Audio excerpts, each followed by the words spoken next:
Okay, here's my second setup. I have my mass. I put 70 grams on a 5-gram holder.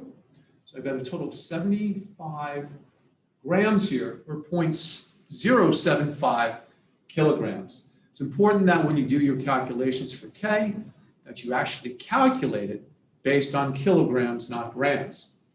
The force sensor is not connected. It's just holding the spring and mass in place.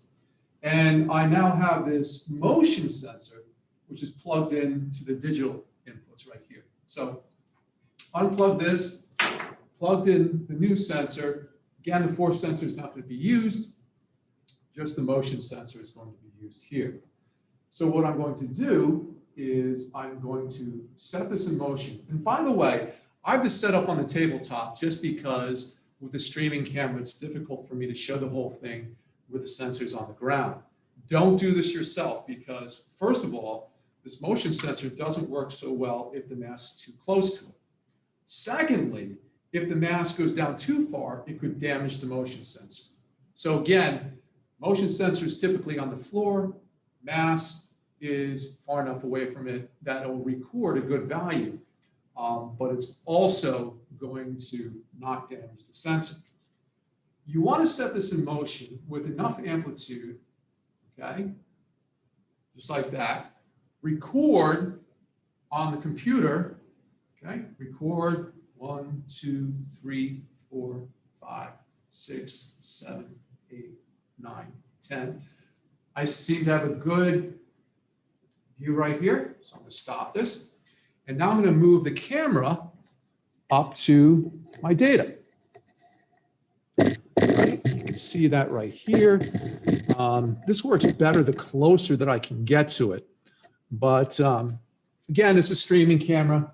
We're a little bit limited in what we can do in terms of how well we can view this.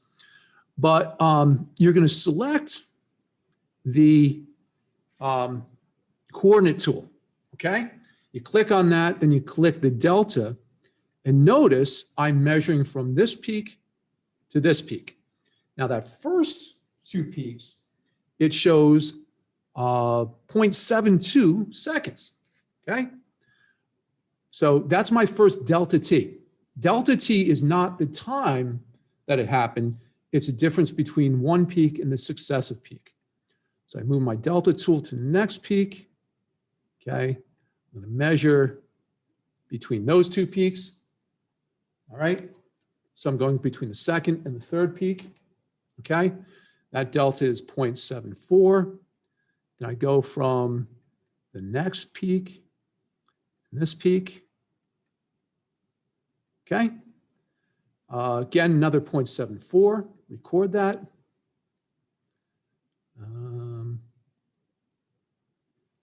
0.76. I'm not being very careful here, folks, so. All right, 0.76, you get the idea. So if you look at this, I have 1, 2, 3, 4, 5, 6, 7, 8, 9, 10, 11. I have enough peaks that I can actually average over a much larger number. So what I'm going to actually do is start from this peak right here. We'll call this peak 0. And the lab procedure has you get each individual delta T. If your instructor is okay with this, you can actually do an average of 10 peaks. So count 1, 2, 3, 4, 5, 6, 7, 8, 9, 10. I don't include the first peak. Just again, making sure I got 10 right here. Okay. I'm right at the peak. Good. So 1, 2, 3, 4, 5, 6, 7, 8, 9, 10. And now my delta T is 7.380. If I took that and divided by 10, that would tell me that the period, big T, is 0.7380, okay? Now again, if you're following the procedure, you need to calculate each individual delta T, all right? This just shows an alternative method how you can get the period.